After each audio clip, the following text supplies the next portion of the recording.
Buried inside an Arctic mountain lies the only thing standing between humanity and total extinction.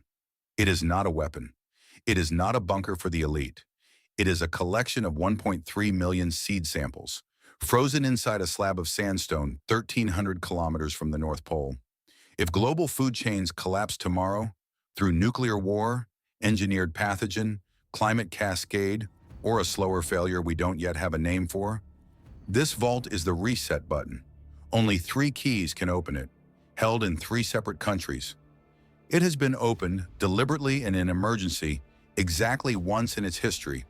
The reason it was opened is the reason it now exists.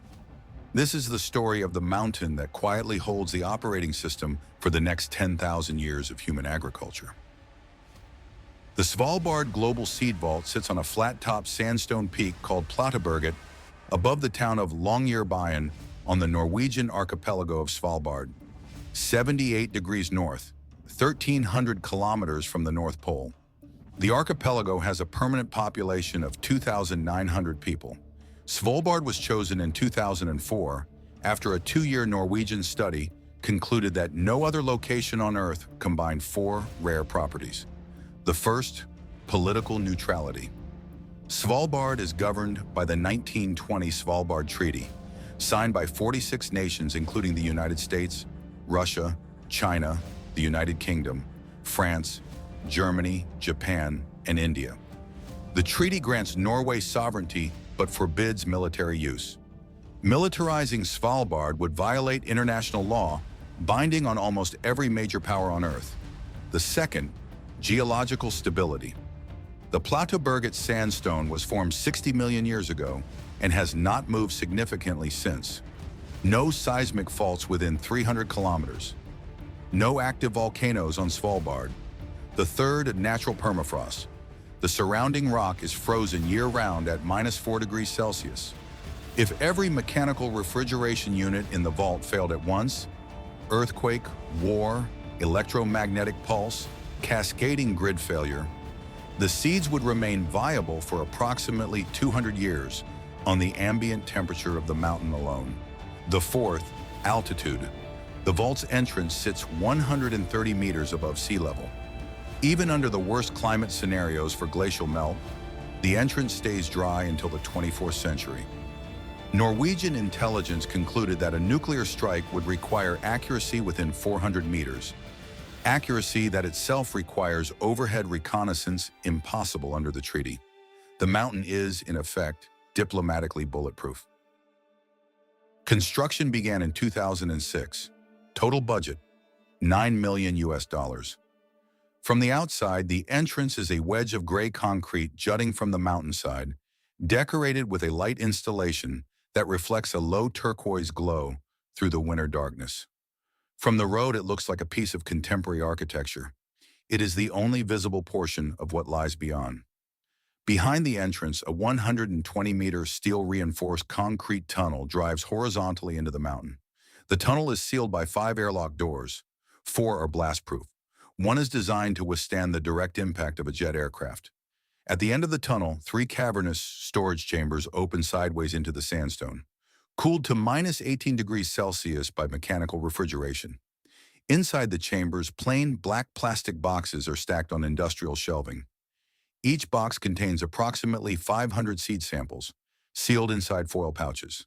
Current occupancy, 1.3 million unique samples, representing over 6,000 plant species delivered from institutions across 116 countries. The vault is not staffed.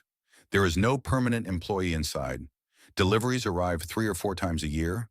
The vault is opened by rotating Norwegian staff, verified against depositor manifests, closed and resealed for the intervening months. This is the most consequential design decision in the entire project. Every box in the vault belongs legally and physically to the depositor.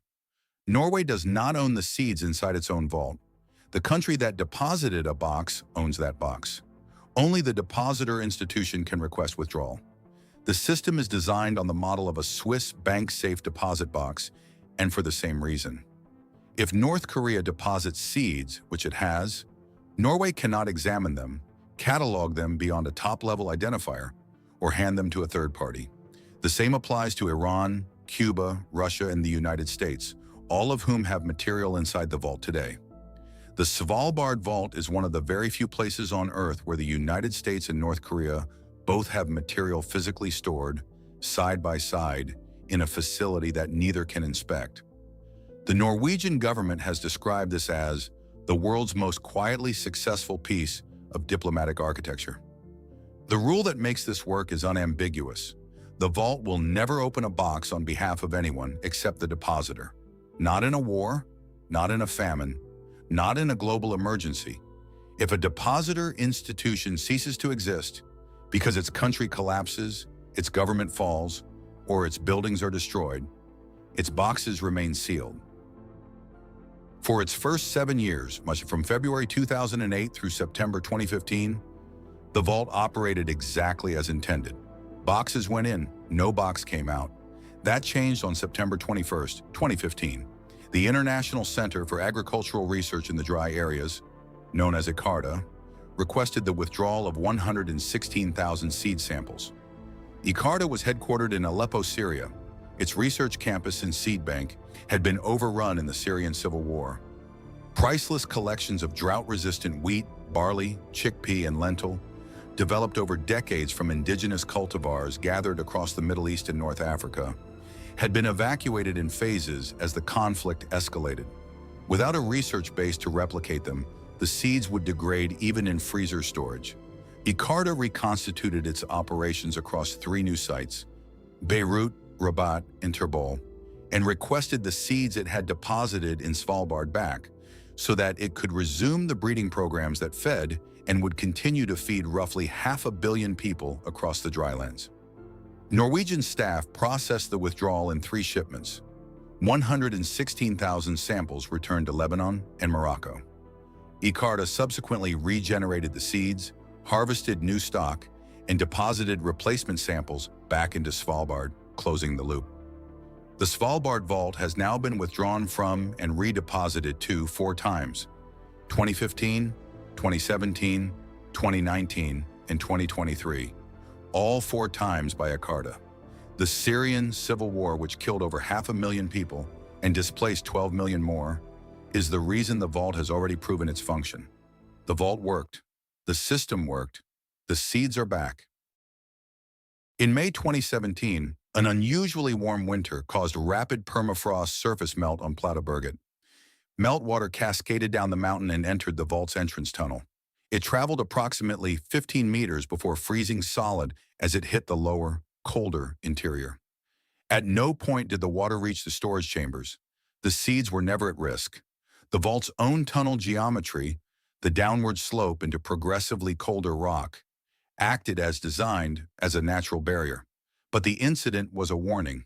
The Norwegian government responded within 60 days with a $20 million upgrade, waterproofing the entire entrance, extending the concrete apron, installing pumping systems, replacing the tunnel liner with a fully sealed steel membrane. The vault is more resilient after 2017 than before it. But the incident revealed something. The mountain is not eternal. It sits on a rapidly warming Arctic. Svalbard is warming, per the Norwegian Polar Institute, at approximately 6 times the global average rate. Permafrost that was stable at -4 degrees in 2004 is trending toward -2.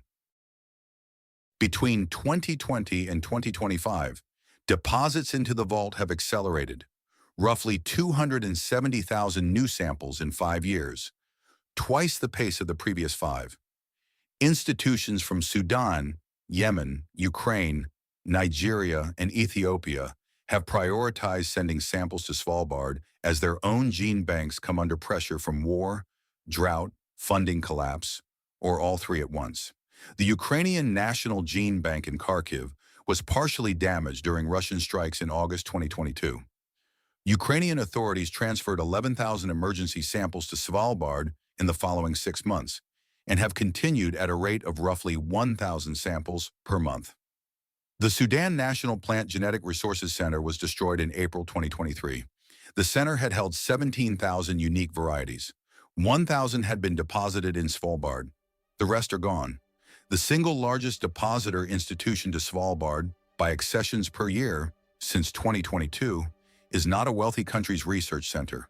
It is a coalition of West African gene banks sending sorghum, millet, cowpea, and rice varieties that Western institutions had never bothered to catalog. The vault has quietly become the physical archive of the crop knowledge of the Global South, safeguarded by Norway.